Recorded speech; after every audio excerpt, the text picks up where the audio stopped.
as amended. With that said, I do have some speakers, but I will defer to Mr. Friedman in terms of the city's representative who's been involved in some of the discussions.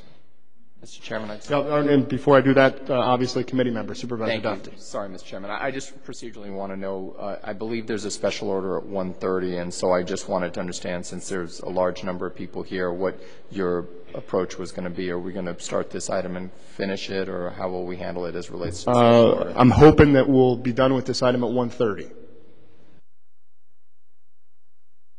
I'm going to be asking members of the public to limit their comments to 1 minute. If there are, I won't support that. If I mean, there given are the number of people that have been here and have been waiting for over 2 hours, I mean, I understand that we have a complication with scheduling, but I don't think it's respectful when this many people come out and they stay 2 hours to tell them on an issue that is complex. And yes, there have been a lot of discussions and negotiations. I've sat down with IDA, the Animal Welfare Commission members, and representatives from the zoo. It's complex, and so I just that's why I wanted to raise this, because I am concerned that we give this the due time and consideration, and there is a special order. So, and I would just say to Supervisor Dufty, obviously, the committee can overrule the chair.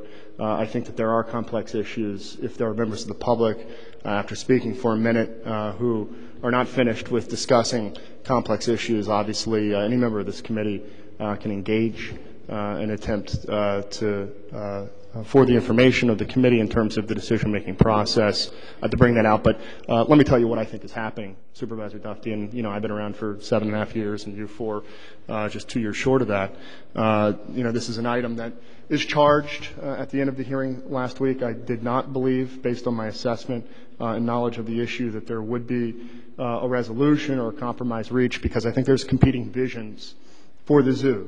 And I think that some of the backers of the legislation that I put forward, who were out in front of the issue in terms of framing the issue and the advocacy, now have been caught up in terms of attempting to frame the issue and the advocacy from the stakeholders from the zoo. And that's fine, and that's that's how these issues play out and how it's played.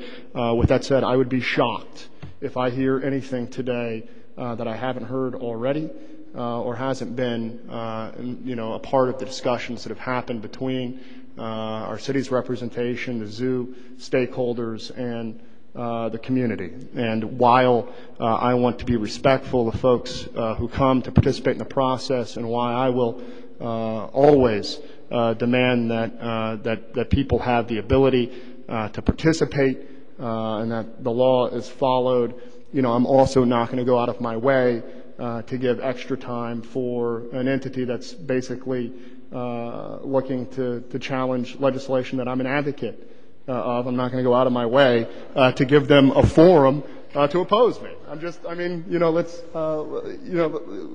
We had a hearing last week. The issues were put out there. I think they were put out fairly. If there are those who have new issues they want to raise, and I'm sure we'll talk a lot about the AZA's letter that's come in, and how legitimate that is and how important that is. If we need more time, if a speaker has knowledge or input about that, and they need 2 or 3 minutes instead of 1 to discuss that issue, we have the ability to ask that speaker specific questions about what they're talking about and to extend it.